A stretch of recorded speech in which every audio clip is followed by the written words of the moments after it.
The Story of Regulus. On the other side of the sea from Rome there was once a great city named Carthago. The Roman people were never very friendly to the people of Carthago, and at last a war began between them. For a long time it was hard to tell which would prove the stronger. First the Romanians would gain a battle, and then the men of Carthago would gain a battle, and so the war went on for many years. Among the Romans there was a brave general named Regulus, a man of whom it was said that he never broke his word. It so happened after a while that Regulus was taken prisoner and carried to Carthago. A will and very lonely, he dreamed of his wife and little children so far away beyond the sea, and he had but a little hope of ever seeing them again. He loved his home dearly, but he believed that his first duty was to his country, and so he had left all to fight in this cruel war. He had lost a battle, it is true, and had been taken prisoner. Yet he knew that the Romans were getting ground and that the people of Carthago were afraid of being beaten in the end. They had sent into other countries to hire the soldiers to help them, but even with these they would not be able to fight much longer against Rome. One day some of the rulers of Carthago came to the prison to talk with Regulus. "We should like to make peace with the Roman people," they said, "and we are sure that if you rulers at home knew how the world is going, they would be glad to make peace with us. We will set you free and let you go home, if you will agree to do as we said." "What is that?" asked Regulus.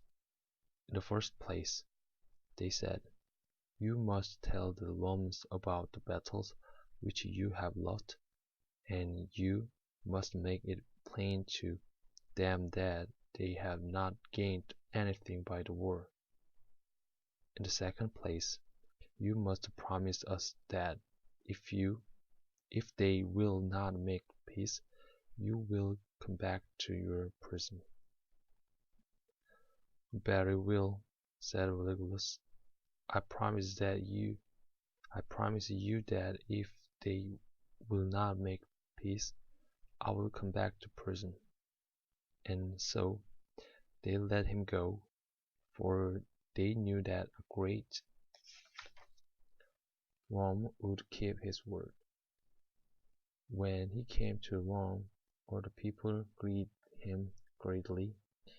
His wife and children were very happy, for they thought that now they would not be part away. The white-haired fathers who made the roads for the city came to see him. They asked him about the war. "I was sent from Carthago to ask you to make peace," he said, "but it will not be wise to make peace. True, we have been beaten in a few battles, but our army is gaining ground every day. The people of Carthago are afraid, and well they may be. Keep on with the war a little while longer, the Carthago shall be yours. As for me, I have come to bid my wife and children and Rome farewell.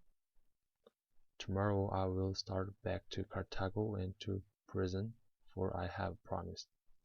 Then the fathers tried to persuade him to stay. "Let us send another man in your place," they said. "Should I, a Roman, not keep his word?" answered Regulus.